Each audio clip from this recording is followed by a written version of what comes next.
Hey, good morning. Jeff and Billy here with Crossroads Consulting. Hope everybody's having a great day. One of the topics we represent is a PEO. And Jeff, what is a PEO?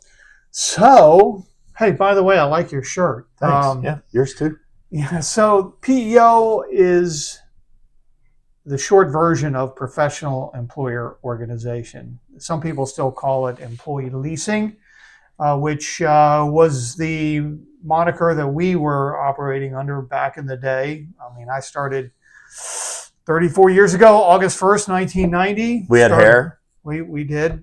Um, um, So yes, I started with a company called Employee Staff Leasing, which was built on the employee leasing um, arrangement. But it's very, very similar to the professional employer organization PEO as it relates today.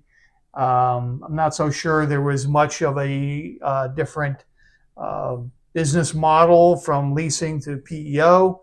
May have been some legal things, but for all intents and purposes, the professional employer organization is built on the premise of aggregating unrelated businesses into a large buying group, creating a large buying consortium for things like technology, efficiencies in technology, employee benefits, workers' compensation, um, unemployment, HR, 401k.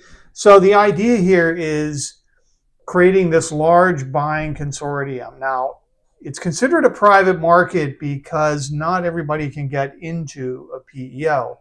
Um, the interesting thing about the PEO model, well, let me give you some statistics first of all. Um, there are over 208,000 small businesses today that are using the PEO model. 208,000 businesses between 10 and 99 employees that are using PEO today. There's 523 PEOs in the country, okay, which is interesting because several years ago there was actually more than 523, but what we're seeing is a consolidation. Larger PEOs are buying smaller PEOs. Private equity has invested billions and billions of dollars into the PEO model, which gives it some credibility, actually a lot of credibility when you think of it. Private equity usually invests to grow their investment. They look at businesses that have a great future. So for private equity firms to invest in the PEO model, and they have been for the last, 15, 20 years, that's a big deal. So there's been a lot of consolidation among the PEOs, but there are 523 PEOs in existence today. 4.5 million employees are in the PEO model. Over so $305 billion in payroll is run through the PEO model. So it's a force to be reckoned with. It continues to be a significant model. I think one of the most important things, one of the most important evolutions in the PEO model is the advent of HR, risk mitigation, compliance elements. We've heard a lot about DE&I. We hear about things like, hey, if you want to have some fun, Google how to sue my employer. Some scary things will pop up.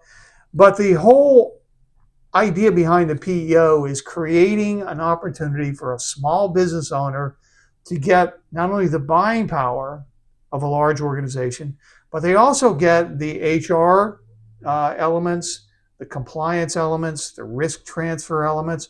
One of the most important things, Billy, in a PEO model, as you know, is that transfer of certain liabilities. If you have your workers' comp through the PEO, it's their workers' comp policy, so they can do things on the pricing side that small businesses can't do.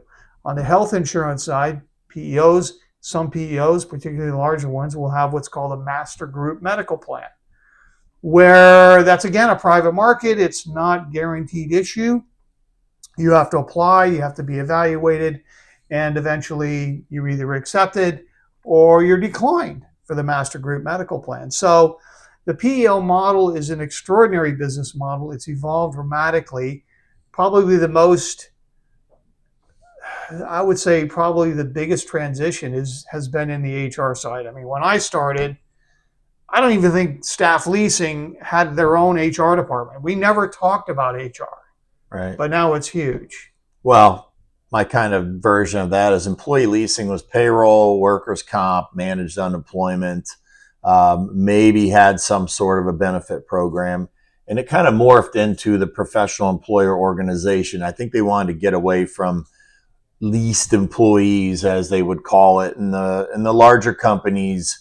The big companies, ADP, Paychex, some of the larger companies kind of started this trend of calling it a professional employer organization because it really incorporated all facets of a business that's non-revenue generating. I mean, think about payroll, workers' comp, employee benefits, human resources, uh, compliance. All of that is non-revenue generating to a business, right? So to be able to be a professional organization and offer that to small clients, to where the client focuses on what they do every day. You got into business to manufacture widgets, to be a great concrete, great painting, great manufacturing company. That's what you do best. You didn't get into it to do all of the stuff that we just talked about. So it's a great partnership. It's a professional partnership with another company that this is all they do. They specialize in these areas, and the economies of scale and the efficiencies make the PEO a very economical way to go about it. I mean, you see, partial CFO, partial CEO type programs out there. And when you're a 10-person company, you can't afford a payroll benefit specialist, risk specialist, retirement specialist, HR specialist. You can't afford it. With this type of a program, it allows you to use it as you need it. You're basically part of this group. You're paying a small fee every payroll, and it makes it easy to use. So let me give you a little bit of an analogy. When I was working for a large publicly traded PEO, I was doing a lot of work with financial services related entities, particularly wealth management firms. And what I was working with groups from like Wells Fargo or Raymond James, Stifel.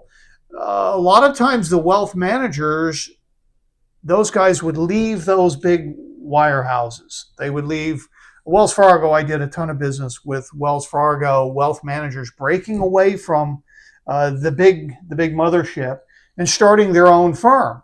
And obviously, the first thing that they would say to me was, "Well, how are we going to put together a benefits platform? Because I've got to attract employees, and I'm only going to have 5 or 6 employees to start with." I said, "Well, look, here's the PEO model, and this is where it's going to give you a level playing field." And what was remarkable is when we looked at the Wells Fargo employee benefits that they were under enrolled in while with Wells Fargo, and then we showed them the PEO benefits end to end, talking medical, dental, vision, life, disability, and all of the other ancillary benefits that a PEO can offer. These guys were amazed to see that their little 5 or 6, 10 employee firm could actually have better benefits than what they were getting at Wells Fargo. And I said, man, that's the whole premise behind the PEO. And then you get all of the HR, the compliance element. But that's a real life story, and it helped these wealth managers break off from these big firms, start their own firm, and be on a level playing field. Right. So it makes sense to partner with a PEO, allow you to focus on your day-to-day operations, growing and running your business, and then let them manage all the non-revenue generating tasks. Let them be your partner to bring, when you're trying to recruit as a small company and you're trying to recruit against the big guys, it's tough to match up and compare benefits to benefits. And basically, when you partner with a PEO, they have thousands of employees. They have a Fortune 500 benefit package already. And this allows you like even playing field. I mean, could you imagine? I mean, we see it every day. The Yankees versus the Rays. Huge budget, minimal budget. They got to fight and scrap, but it would make it easier if their budget was the same, right? I mean, so basically what you're doing as a small business is you're partnering with a large company, already has them in place. You make one phone call, you get it all taken care of. It really simplifies the way you do business. And what we do at Crossroads Consultants, because we've had such a lengthy time in the PEO world, we know the market, we know the nuances. There are certain PEOs that are a great fit, certain PEOs that are not going to be a fit.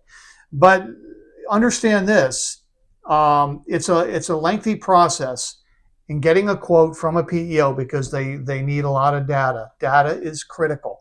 Workers' comp data, employee benefits data, payroll data, 401k data. It's time consuming. And when you get that PEO quote, each one is a little bit different. Mm-hmm. There's some nuances there. So what we do is we help you find the right solution.